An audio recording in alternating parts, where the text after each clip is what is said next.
Yeah, I am so passionate about business owners not compromising their personal goals. And I feel that a lot of us don't actually have personal goals. We have goals that we should have and not our own goals.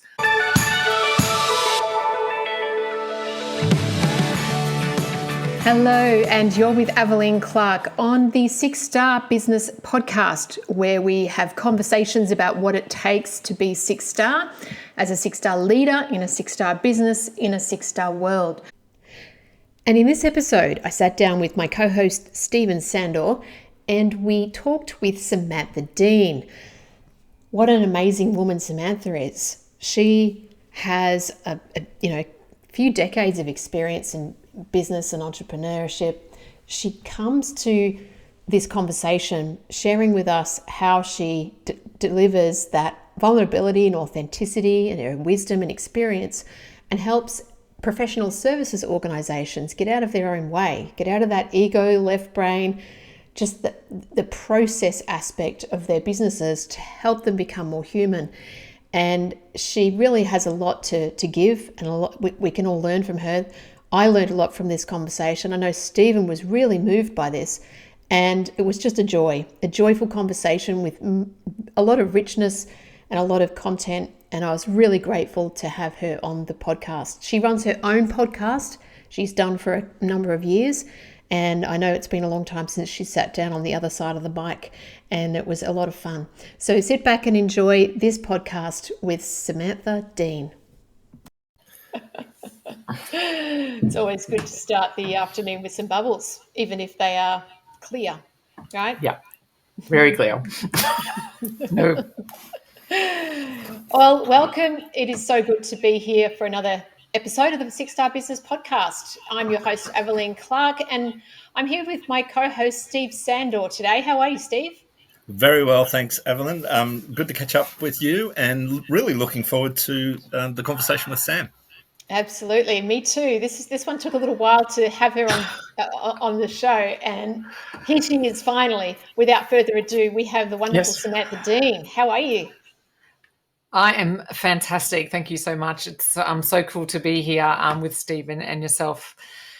I'm just really excited, and this is the first time I think I've done a lot of podcasting and a lot of interviewing, and it's the first time I've done it with two. So I'm looking forward to that. It is a different dynamic indeed, and we have a lot of fun because of that. So we're looking forward to getting to know you. Okay. All right. Cool. So are you ready? Let's get this started. I am so ready. Let's go. Could you help us get started by letting our listeners know where you are in the world and who you serve, how you serve them, and something you like to do when you're not busy serving people? Absolutely. Well, I am in Queensland, Australia, just outside of the main city, Brisbane, and about 100k west down the range from the largest regional city in Australia called Toowoomba. So that's a beautiful place to live. We're on 80 acres, so I'm coming to you from a little bit of acreage, and a little bit cold today. Second day of winter is when we're recording it, and finally it is winter here. Who I serve, I actually work with professional services expert leaders, and which is a passion of mine. I'm an accountant by trade, and I was actually just listening to a more recent podcast of yours, and you had another fellow accountant who has shifted, from straight numbers into the people side of things, because it's so important.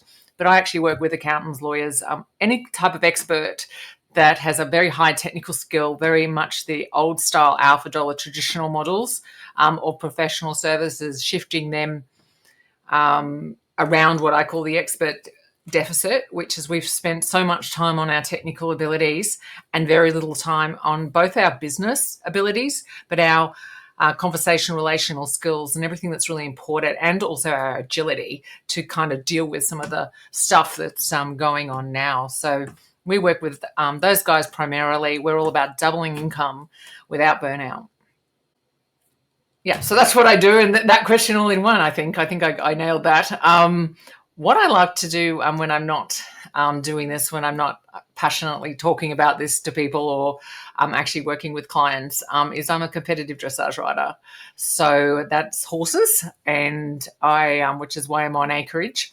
And one thing that when I got out of a really large practice that I was a partner of, and I developed really all the bad habits that I help people to, work around, is reconnecting with that passion. And another thing that we do with people is really work on their relationship skills, but their self-relationship skills and how you lead yourself, but linking all of those softer numbers to the final numbers, which is the P&L and balance sheet. One thing that irks me, and it doesn't matter if it's professional services or any business owner, is that most people don't understand their financial statements.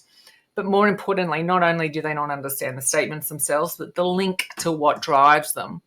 And I believe that what drives them starts at the owner and at the leader. And without those skills and the understanding of what our energy looks like and what our numbers drive us. So the number that actually I figured out that drives me is half an hour journaling a day and riding my horse 5 times a week.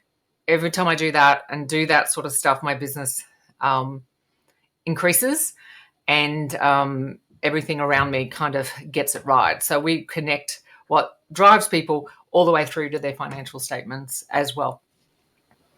Wow. I had an image there of you on your horse, and I could just imagine the freedom and, when you're outside and you're doing something that you love, and connecting to that, especially nature, Mother Nature, one of my favourite things, must just be, almost an outer body experience. I don't know about you, but I like surfing and I like being in nature. So I find for me, the phone can't come with you. You can't have the mobile on the horse, right? So you get to just be one with your buddy.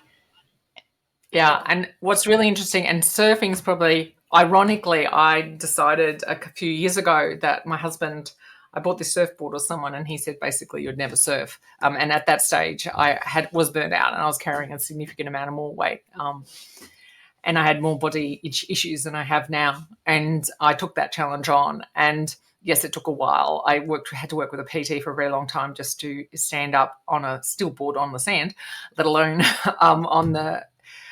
And it was probably one of those things that you have to be, particularly when you ride horses as well. It's the same thing, is you have to be so in the moment. You have to be there. If you're not there with surfing, you don't even get up. If you're not there with the horse, his mind goes everywhere else because you're the leader.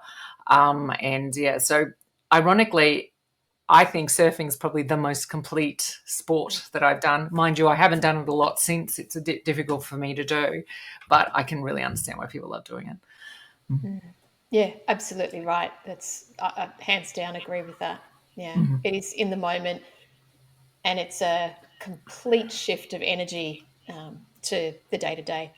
So I can only imagine how you enjoy the horse riding. Yes, I do. And it is I'm also very competitive too, which sometimes gets me a bit unstuck. But it's a great sport, and to connect with the animals, all of which, I buy mine when they're a foal, and then they grow up with me, and there's a very deep relationship, and I really enjoy that. And it's, I'm obviously very much supported too by my husband, and my kids also help me out too. So I'm very privileged to be able to do this. That's lovely. Sam, I'd love to know a little bit about your journey, if you'd like to share, what brought you to this point to be doing what you're doing? Well, let's go, shall we? The journey actually started probably, I've been a qualified accountant now for just under 30 years. And the journey started way back when with my grandfather, actually. He was a chartered accountant, as I am, and I used to sit in his offices, and this is sort of the late 70s, early 90s, and all he did all day was talk to people and have these beautiful relationships. So that's what I thought accountants did. And I love numbers, and I love the story behind numbers, and I've always been able to see numbers in a completely different way. And so I did my accounting degree at that stage, and this is back before and I was advised early on in the piece to do both accounting and economics by you couldn't get away with saying this, by an economic lecturer at Queensland University. And he said, well, because you're a woman, you should do 2 degrees because that means you might get a job. Like he actually said that to me. And at the time, I didn't even think to question that because it was probably true, actually, and which is unfortunate, but that's just how it was. And so I did both economics and accounting, and I really enjoy the crossover. But when I actually got into accounting, in Australia, it's very much tax accounting. When you talk about accountants, you come out of your commerce degree and you go into accounting, and accounting is tax. And that was working 16 hours days, completely flat out, not seeing clients because, God forbid that 3 or 4 year experience that you would actually see clients. It's just crazy. It was just crazy what we used to do. We didn't really think much of it. Very toxic workplaces. And I sort of didn't question it. You don't at that time. But then I got the privilege of going out to Longreach, which is actually in the centre of Queensland, so 1,500 kilometres from Brisbane. The firm that I was with had an office out there. And the manager out there decided he wanted to come back to Brisbane, and it's extremely isolated. So I did my professional year out there, and I was the most isolated and got so much. This is before internet, before email. I had such a great connection with all the they were top 8, top 6 at that point. Used to send me out all the answers, and I used to fly down and have lots of fun. Out there, I learned what it was like to be a central advisor because I got to know people very quickly, and I've just had these beautiful conversations with people. People would ring us for plumbing advice and all sorts of things. God knows what they'd ring me. Even today, that's not what you should do. And I was going to go there a year, finish my PY, and then go to London, as all good chartered accountants do. I met my still husband. Used to say no, now husband, but he's still my husband now, a few decades later. And I stayed and I did travel, but I went back. So I had a beautiful experience of traveling the outback and really experienced a lot. We did a lot of audit, gave me good structure. Eventually, my husband was on a big rural property out there, and it was going to become very apparent. And I was starting to really miss, it is isolated. So I was starting to miss my family after we got married, and we decided to move down we weren't going to get the property, one of 5, all of that sort of stuff. So my father-in-law sold it, and I saw some great advice and stuff given around that as well. So as an accountant, I moved down here to where we still live today. It's been 22 years, and my husband wouldn't go down the range because apparently the geographic of it is that, once you go down the range, everyone turns into aliens or something. I don't know. He wouldn't even drive down the range. This is the thing. But he got over that because we actually do live down it. So a couple of years here, I realised that I really didn't like tax at all. And it was back into that kind of dog-eat-dog world again of that very traditional hours for dollar, 100%, 80% productivity stuff that just kills you. I decided that because I was an accountant, I'd go into business with my husband chopping down trees, so tree services. And, we always thought because we knew numbers, we knew business, and accountants, I think, still do to a certain extent. It's not quite true. I didn't know anything about business. I did know enough to know not to buy one because of the profitability and stuff, but I didn't really know what business was actually about. So my husband and I were fortunate that we got a great system. Someone recommended us to this other tree business, and we bought this amazing CRM. This is DOS based. The internet had started at this point. We're in the year 2002 now, and so off we went, and we had marketing material and all of this stuff that did the whole lot, and it did the marketing, and then we had a sales guy. We had all the levels of business that I've never really seen because the only businesses I really worked with were rural, and also obviously professional services, which really aren't even today the same as normal other styles. I learned exactly what business is about. Business is hard. Business is lonely. And can I say that as an accountants, we're full of shit. Like I was judgmental. I used to say, well, why can't you do this? And why don't you stick to budgets and all of this stuff that we really didn't know anything about and the behavior behind it. And I learned that the hard way. Fortunately, we were very determined. We did quite well. We grew the business to a certain point and then had to make a decision to either go really big or go smaller. And I really had a passion then. I went, I know what I want to do with my life. I want to go and help business owners.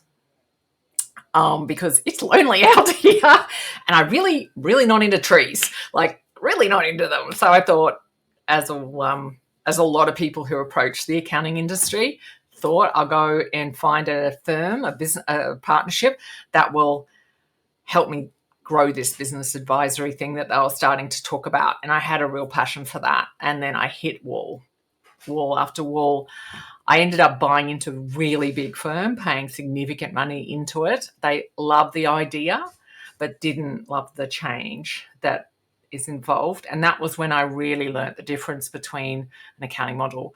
When people just come into you and because they have to do tax, that doesn't mean that you're trusted, and it doesn't mean that you have these great relationships. I started building them.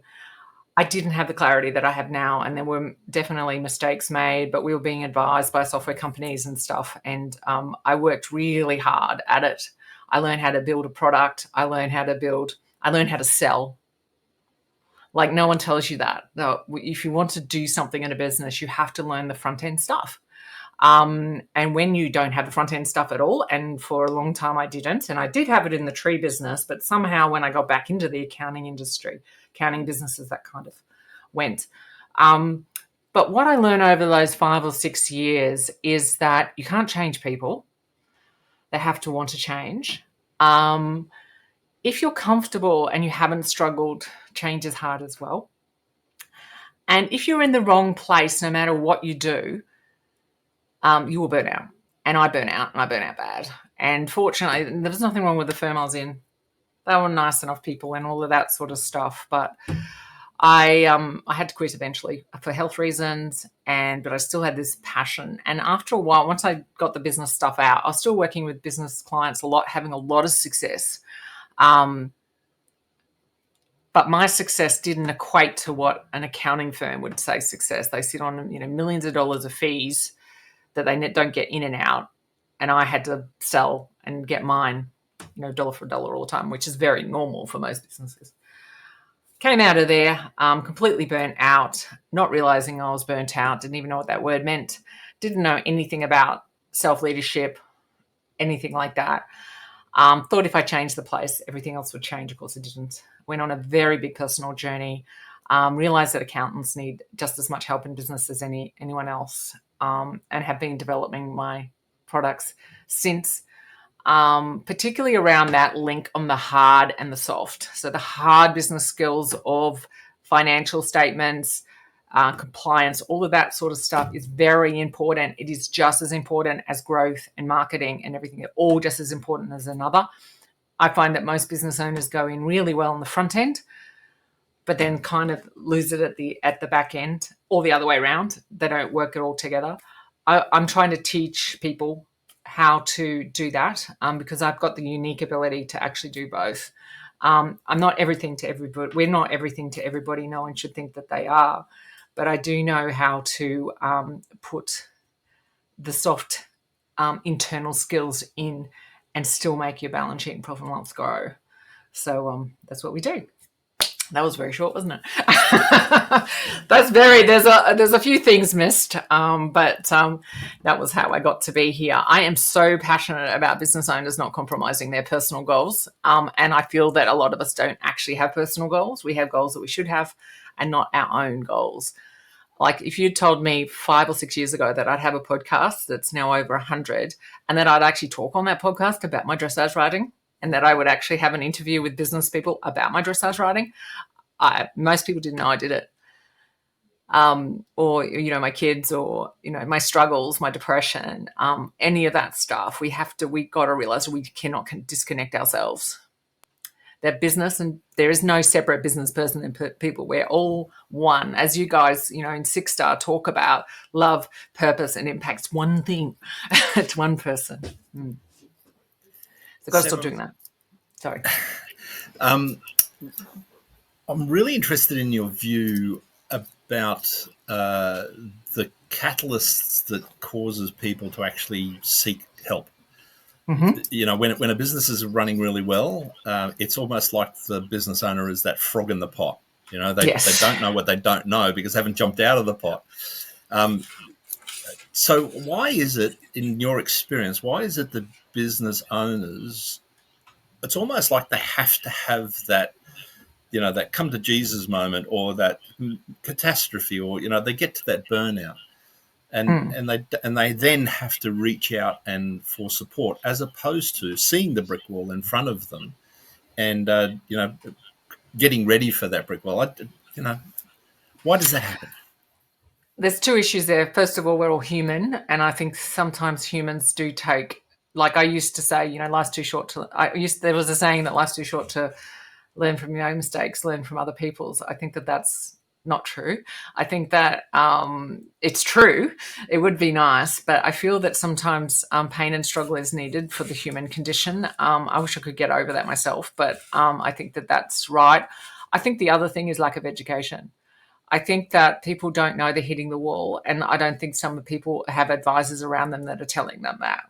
So, one of the things we work at is the difficult conversation piece. If you're getting people and they're not paying their basses, or even if you're a marketer and stuff, they're struggling paying your bills, you've got to sit down and have these conversations with people and say, you're going to hit the wall. Like, this is, you're hitting the wall. So I feel that there's a couple of things. Every great business that we've changed has had somebody who has hit a personal wall. A lot of them haven't actually hit financial. Some have. The businesses that I made the most change with the quickest, certainly like a butcher's business. I remember we grew it rapidly. I mean, they literally couldn't feed their children at some stage or another. But I think mostly it is the human condition that struggle actually is where, and struggle and failure is actually where you learn the gold. Success doesn't teach you much.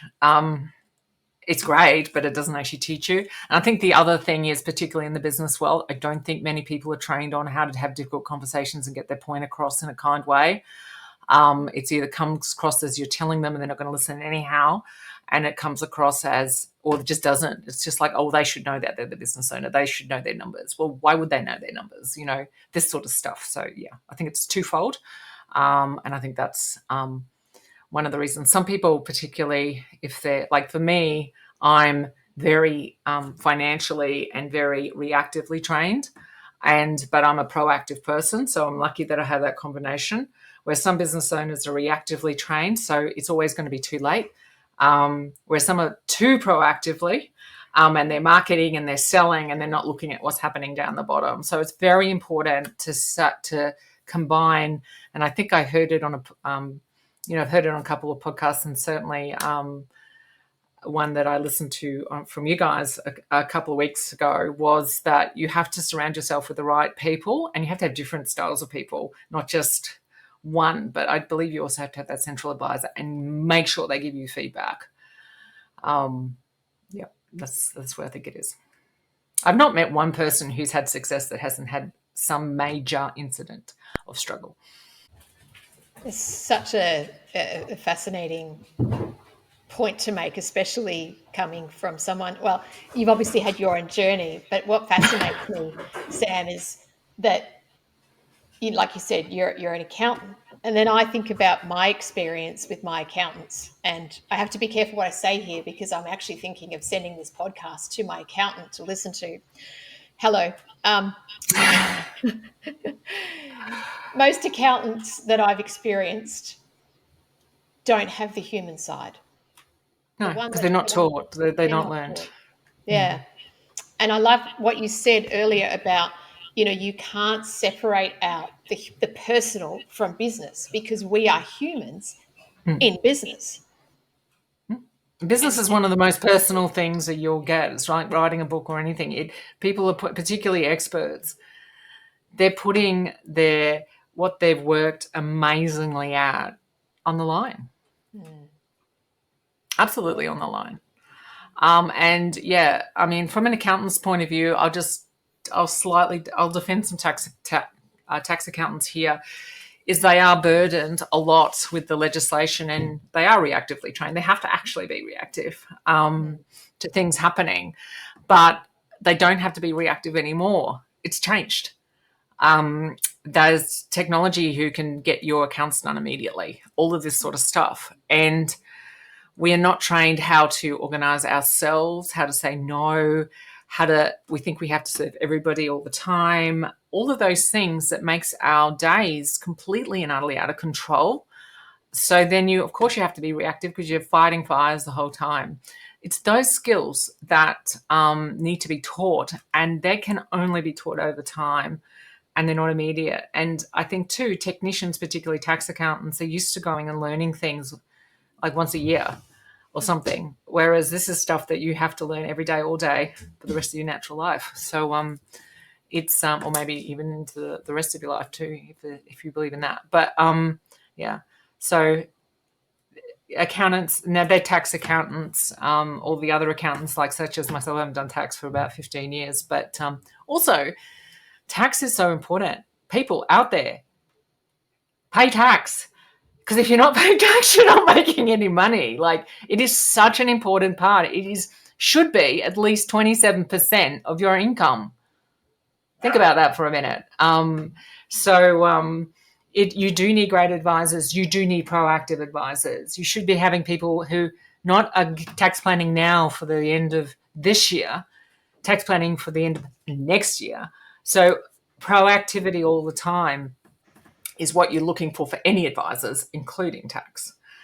And I think a lot of the guys who are out, accountants generally are really nice people, and they're just on complete overwhelm. Yeah. A complete overwhelm. The COVID situation and everything affected it. But as with everything, all of this was happening before COVID came along. And yeah, it's a tough gig, but it's an important one. But I have to do all my work. I had to do significant change, so everyone else can too. and just on that, Sam, because you did mention that there was a period of your life where, I mean, you mentioned, depression, overweight, and that you actually turned that around. What was the moment for you? Was there a moment where you went, I can't keep going like this, and what gave you the motivation to make that significant change? There was a couple of moments. The first one was when I got out of the big practice. I went exploring. I had a little bit of capital and stuff like that, which of course immediately went away when this happened. I actually fell off my horse and slipped a disc, and realized that, of course, my whole business and everything as an expert, particularly as I was on my own for the first time in a long time, I'd had these big businesses behind me, suddenly stopped. Everything stopped. And a friend of mine who was very wise said, the universe is talking to you. Start listening. And she'd said that a couple of times. So she gave me this life coaches. I call her a life coach. Leonie, if you're missing, I apologize, but I think it's the most well-known term. Complete woo-woo person. And I didn't really ring her for a while, and one day I just rang her, and so we started on an 8-week program which lasted 18 months. What we worked through there was if I had to then pick one thing that changed, the one thing that I'm most proud of, and I'm proud of a lot of things. First of all, I'm proud that I can actually say that I'm proud, so that's one thing. But the thing that really changed for me and what that particular coach was, first of all, the accountability piece around my own behavior, and getting to understand why I did stuff. Like, why did I was an alcoholic. So why did I drink?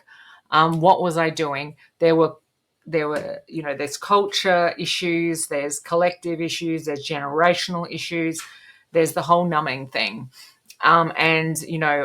as an overachieving person, it doesn't matter if it's alcohol, work, food, shopping, horse riding, saddle pads, which is the stuff that goes on the saddle, and whatever it is, if you're doing something in excess and you're doing something to replace just sitting with yourself, I learned that was the thing. So she worked with me and said, we're not giving the alcohol up until whatever. And then one day I was, it was really hot and I was in my watching movies with my kids, and I'd had a couple of drinks over lunch, and I said to one of my sons, please, go and get me a drink. And he said, no, Mum, you don't need it. And I lost my shit. And I went, this is not me. And I stopped. Leonie helped me, and then I gave up alcohol and haven't had a drink since.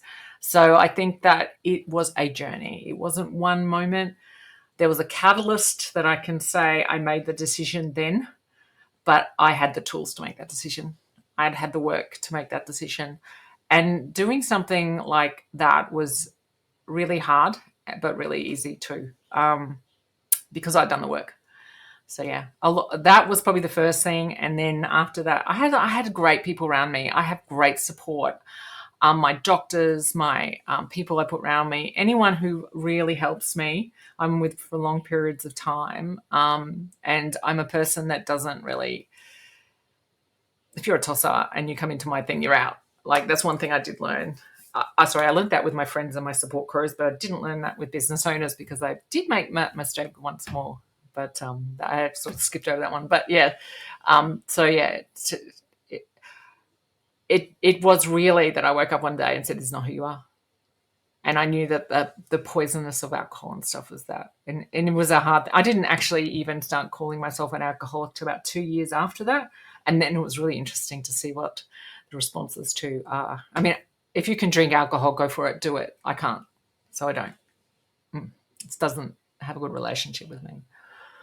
It was hard because in the world we live in, people, if you try to give up smoking, cigarettes are the demon. If you try to give up alcohol, it's your problem.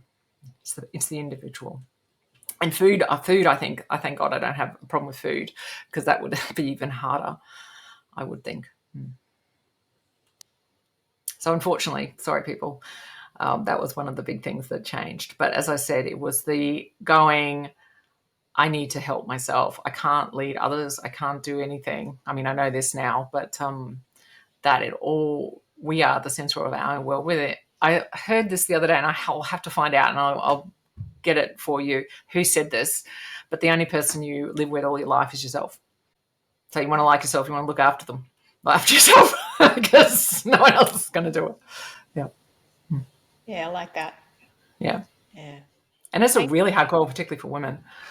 Totally. Thanks for being real, Sam. No problem. I can now talk about that on openly, and it took anyone who's out there. If you are working through stuff, do not talk about it publicly until you're right through it. You're right through it. Yeah.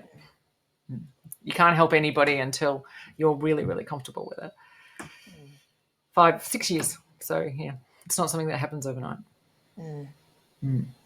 To me, I mean, I really applaud your bravery and also the level of introspection and self-journeying you've done to get to this point, and to be able to say everything that you've just said with total confidence and conviction of who you are. And yeah, that I know that would inspire people and encourage them to take a look at themselves, or be real with themselves, and look at their own journeys, because we are all on a journey. We are all on a journey. We all have our own. Alan Stevens, who's I think you both know, said something like, just go into a meeting, you know that everyone's wearing a mask, everyone's pretending they're not, and everyone's had some kind of childhood trauma or has struggles. So just appreciate that everyone has. One thing that I've really come to know for the last one, when you go to purpose, is that if I can lead by going, you can survive this. And I'm not saying it's easy. It's simple, but it is not easy. But it is better than the alternative.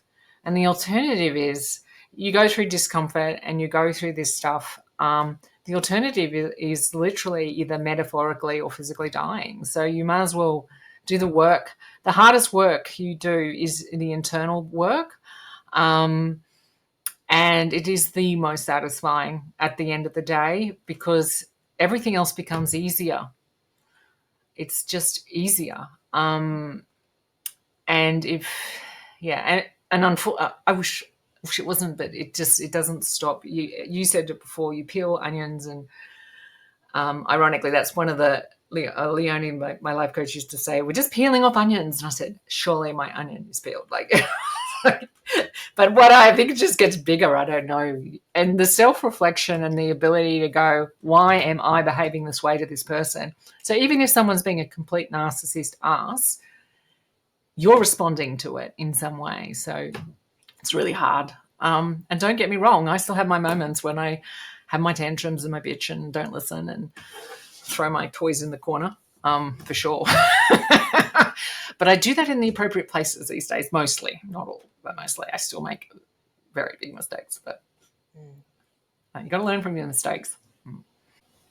With the businesses that you work with, Sam, what differentiates the ones that you believe are 6-star to those that aren't? And this might need to start with your own definition of what 6-star means to you. So what 6-star means to me, the 6th star is, because is the self-reflection of the people in it, and the safety for people. So for having safety for yourself, because we all get tired and we all, no one's got this under control. And that self-awareness, and then teaching other people how to have self-awareness and allowing them to have self-awareness. I think what makes a 6-star business leader is the fact that they're willing to go on that journey, because we're all at different levels. I will work with anybody for as long as they want. If they go, I'm making mistakes and I need help, even if they continue to, if as long as they're improving somewhat. They could be it might not look, the most success we have in the 6-star is that, I feel, that they sit up and they take, everyone in the business takes responsibility for their own actions, and that needs the leaders to do it first, and to be understanding that they need to do it first. You cannot lead or call yourself a leader. And also leaders, they've got to also acknowledge it. Really good leaders don't call themselves leaders, because people follow them. That's what actually makes a leader. It's not a position.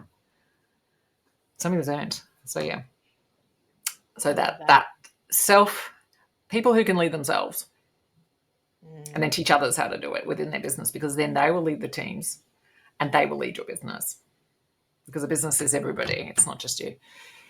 What I love about this show or this podcast is that everybody has a different opinion of what a 6-star business is. And I think, Sam, this is the first time I've actually heard it expressed as the 6th star, and that people make up that 6th star. So it's I'm still processing it because it's different, but I love that the people become the 6th star of the business, and whatever the 5 are that get to that. So thank you for that. That's cool. I think too, for me, in this world that we live in now in business, and I don't care how secure you think your businesses are, you have to have that 6th star of the people, because if you've got the right people and your product, it becomes illegal, or suddenly, the government decides that to get rid of the tax man, or marketing, whatever happens, or there's some technology or whatever happens, you can pivot with people. You can't pivot with some of the other levers in the business. You'll have to change them. And the only people who will change it is people. Even if you've got great technology, people have to train it.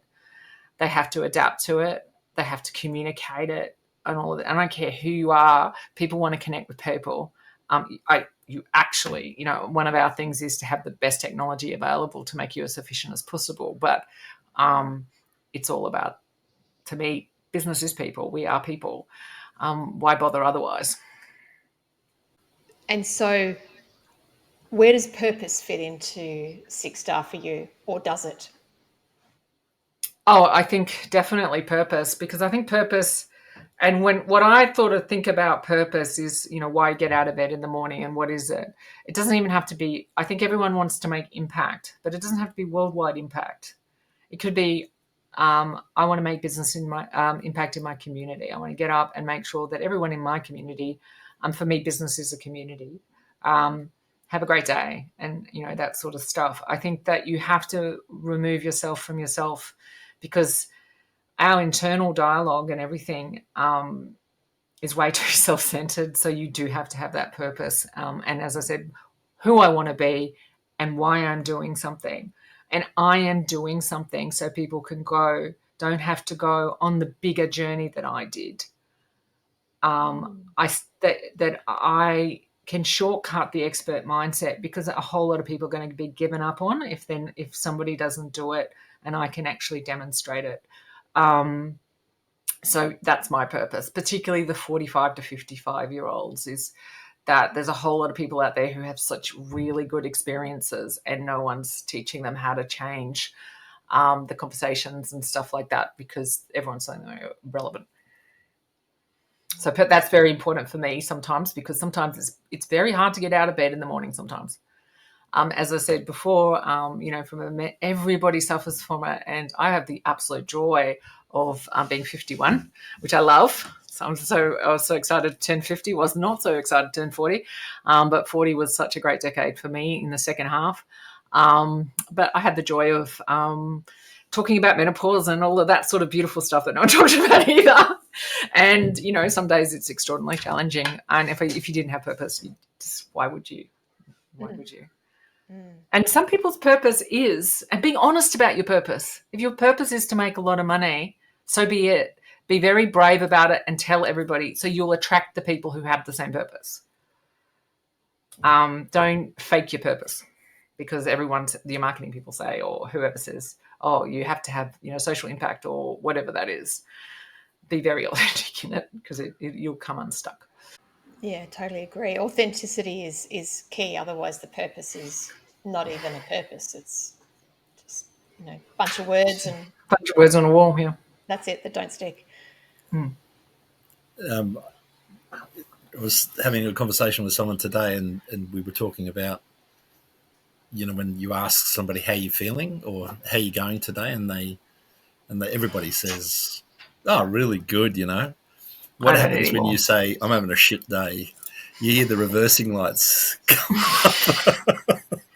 It's like, oh, I don't want to go there. But you actually know that you've got a good relationship with someone when they actually lean into that with you and help work your way through that. So in business, Sam, that's one thing that I think you touched on it a little bit before about business owners having to have all the answers, and therefore the ego, their chest puffs up. I'm really important. So how do you handle that type of conversation so that you can help that business owner to become that authentic, to be the 6 star in the business? Well, a lot of education. I think a lot of things miss out on this. I think you have to we kind of try to sneak this in like broccoli into a meat patty, so don't tell anybody. But we work a whole lot on mindset and explain why. So a lot of what you're talking about is the expert mindset. You base everything on your expertise. You don't necessarily listen. You're trying to make yourself look good all the time. You have a certain amount of apathy over empathy, and not apathy because you're a bad person, just because, I'm tired and whatever. So we get a good understanding of that. And then we go through what I call the advisor mindset, which is growth style of mindset of listening to somebody and finding out what their problem is first. And that takes a lot of time and effort, and really having that empathy of not you've never really walked in anybody else's shoes because it's their shoes, but you have had similar experiences and you can sit in that. And if you can't sit in that, for God's sake, don't try. Just say, I can't be with you in here, but I might be able to find someone who can. So it's about learning the shift and how to actually change your mindset a little bit at a time. how to have safe conversations. Like, we do a lot of work around scripting conversations and stuff. And some of the communication people I've worked with say you should never learn a script. Well, I don't agree with that. I think that if you feel, however you feel safe to start, if you feel that you have to be your expert and your ego's on the line, you need some kind of hook to have your first couple of conversations. So you need to find a way to do it safely. So that's how we deal with it. And it's like, do you want to have a relationship with people or do you not? Do you want to make money going into the future? I mean, we can bring out any kind of Harvard study or any kind of MTI Sloan study and say that people with relationships make more money. So, that's fine. But you have to educate people as to why they should do it, why it's important first. And then you have to give them a safe system that suits them. How I learned to do some of this stuff, I just went all in. I'm an all-in person, but most of the people I work with aren't. So we have to find different ways for them to do it. And it's like when people say, oh, they don't understand financial statements. Well, you haven't explained it in the way that they know. Everyone learns differently. Some people need visuals. Some people will need cartoons. Some people love the detail, and some people don't. So just learning. This is all, to me, this is all a education and cultural problem. It's because previously egos have been, we've all got ego. I mean, we're human, ergo we have ego. But we need to make going against your ego safe. And it's not right now, sometimes. As an expert, we're taught we have to be right. And I think that's the worst thing, because you've got to feel safe. You've got to feel safe asking questions. And if you're asking questions, you feel that you're silly. Like, you're taught that. We're taught that. We're taught come up with the answer as fast as possible, and you get a big red or green tick. If you don't, it's a big red cross. So, yeah, make it safe. Make it safe. Did that answer the question, Steve? Yeah, I think, but Av and I I'm looking at it, we're both processing this, because there's so much depth in that simple statement. There's a lot of vulnerability, safe for you, trusting in your own skills, and knowing that by trusting in your own set of skills that you therefore are trusting in others. Yes, it did answer the question. I'm just processing, so that I can come up with the next one, and I'm struggling with that one. It's so interesting too. The biggest thing that I learned, and when I eventually write my book, I'll have to find out where I get all these quotes from, because I also obviously read a lot, was that just by saying, actually, I don't know, get you the space and the safety. And people as experts, first, I mean, literally I had to have that on a Post-it on my screen when I was trying to do it. Actually, I don't know. And also you'll actually, I'm going to give another way, a secret. Sometimes I actually say that when I feel that the person needs to actually go deeper, because they're not learning. So, well, I don't know that. Rather than saying, I think you actually know that and you don't want to say it, I will say, I don't know that. Can we explore this a little bit more? And it's true. The most interesting person in a room, the people that you really remember as great advisors, very rarely answer questions. What they do is they ask it so you can come up with it. That is a skill that I have learned, because I can tell you I was the biggest teller of expert. I would love to tell everybody what to do, because I'm pretty sure I might know, but absolutely useless, because you can't tell anybody anything. Except my husband will tell you differently, because I do tell him things all the time, but he just ignores me, so that's fine.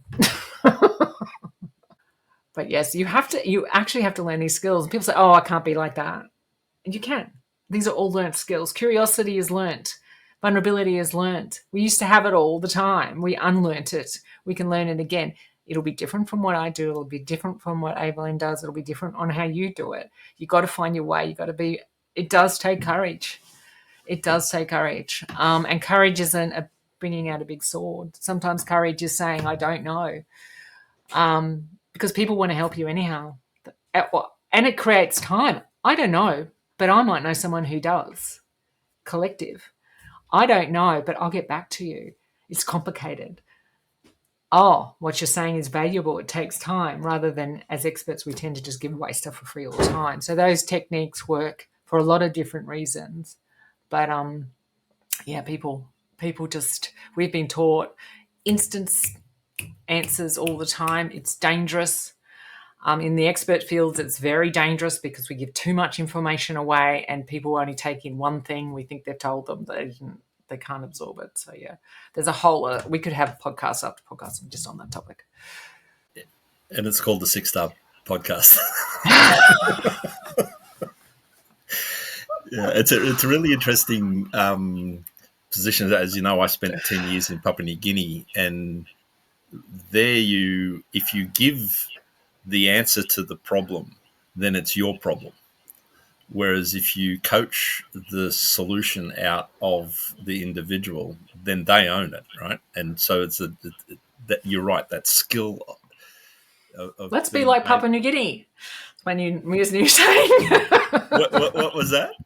Let's be like Papua New Guinea. Yeah, and you just you never know what's going to come around the corner, right? That's the other great thing about it. But and the same here, you just never know what's going to come around the corner, so you don't have all the answers. And I don't know, I don't know. And you certainly don't know the answers now. Like, things are changing really quickly. Technology changes quickly. Everything, like, we have to be able to say, I don't know, but I'll find out. I don't know. Could we explore this together? All of these very simple things. And I tell you what, if I can learn to say that, anyone can. But it's not overnight.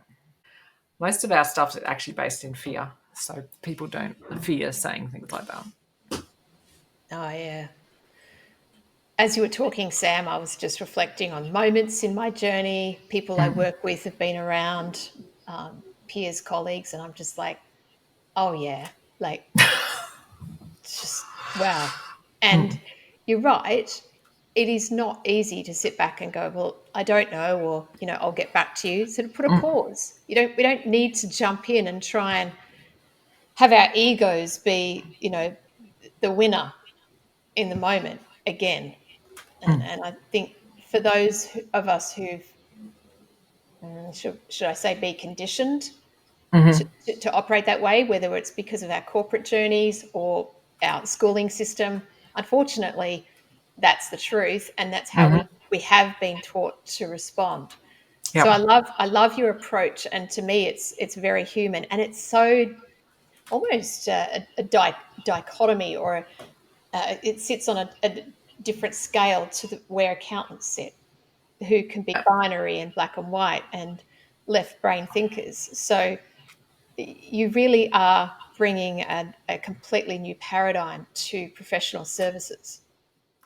Yeah, and I think too, we are left-sided, or whatever that is. As I said, all my I do have a slightly different way of looking at life, and that's probably one of the reasons why owning those big firms and being in them eventually did burn me out as well. However, we can all change. And also, I think too, a lot of experts do get binary in the black and white.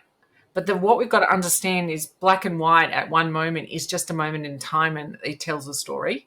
And you have to understand that story. People are actually interested in the story, not the final result. And the final result's only a moment in time anyhow. I can make a P&L and balance sheet look as good as you want that day. Shit show before and after. Legally, actually make it look, I know all the rules and all of those sort of things.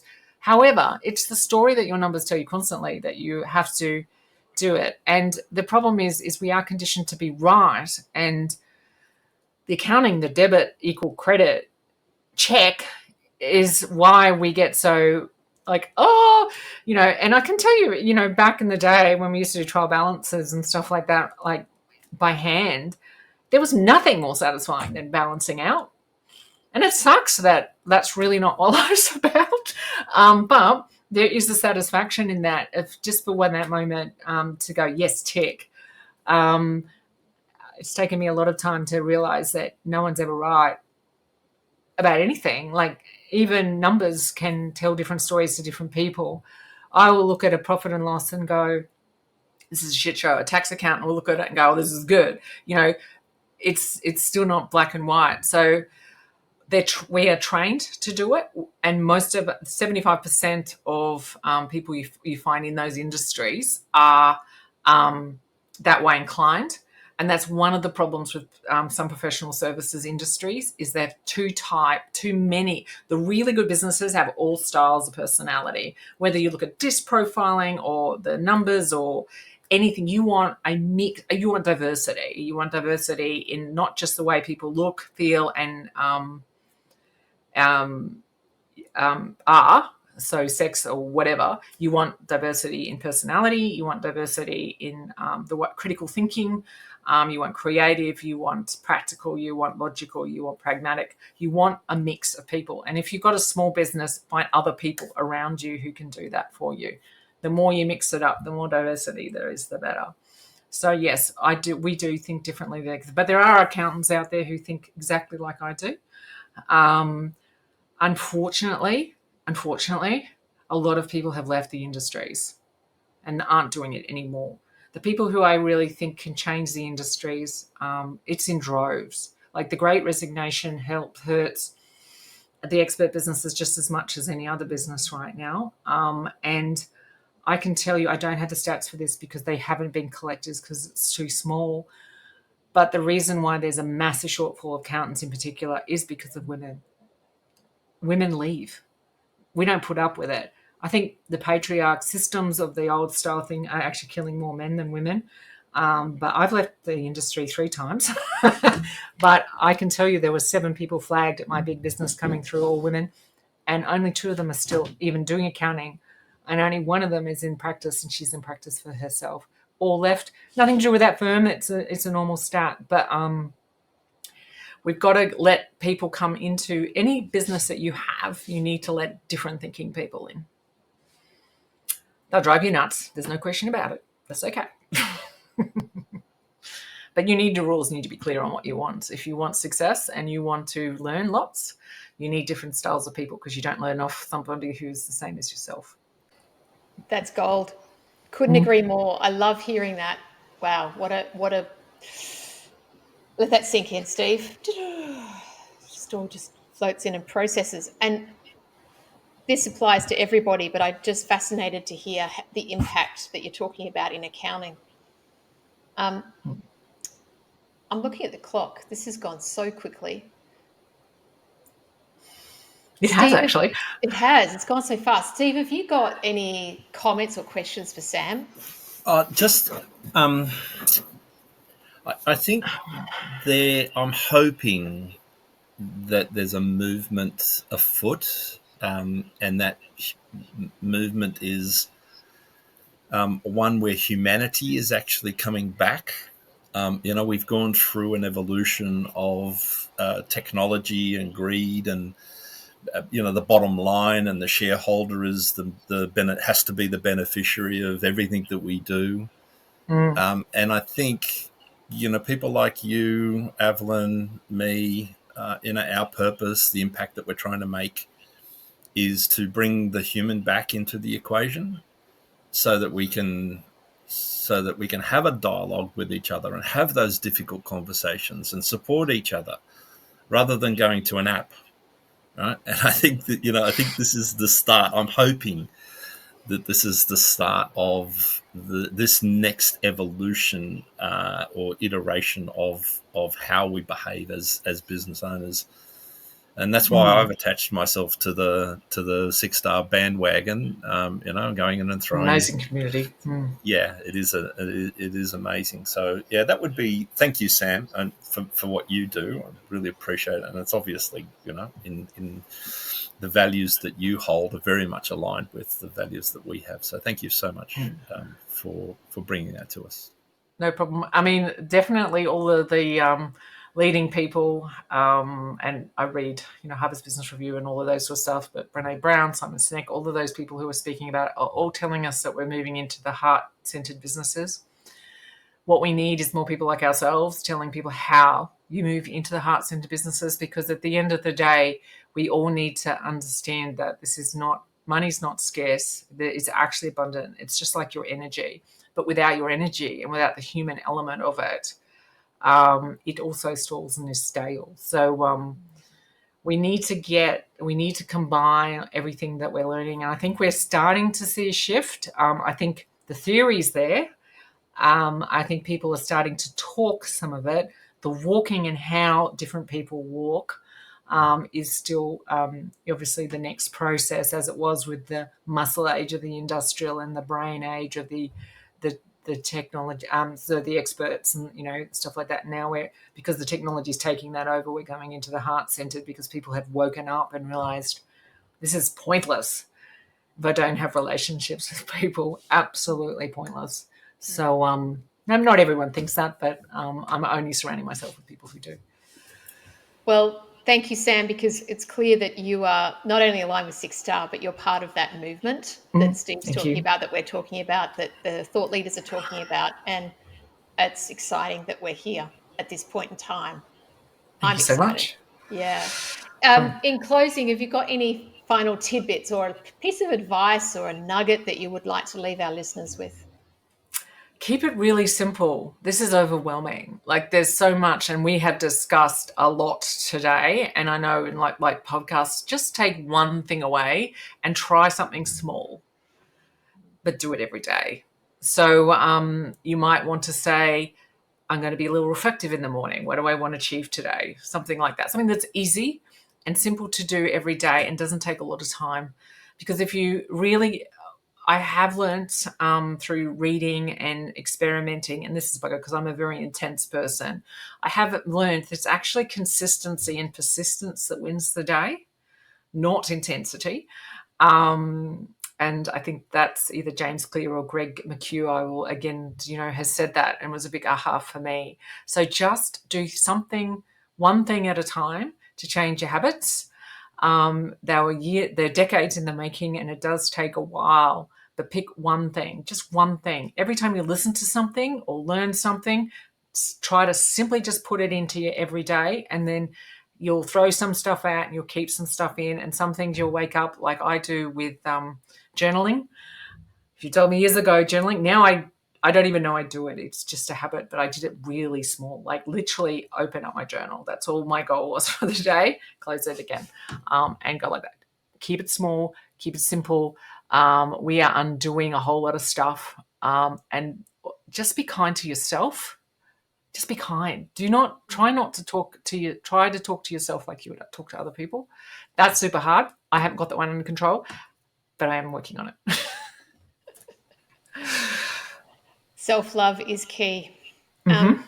Thank you so much, Sam. That was a gold mine of nuggets and just surprises, actually. I didn't know where we were going to go today, but I'm so grateful that you are here, and I know that our listeners would be feeling the same way. So thank you so much, and thank you for the joy. And I really enjoyed having the two different elements. That was beautiful. Thank you. You're welcome. You're welcome. Yin and yang. Absolutely.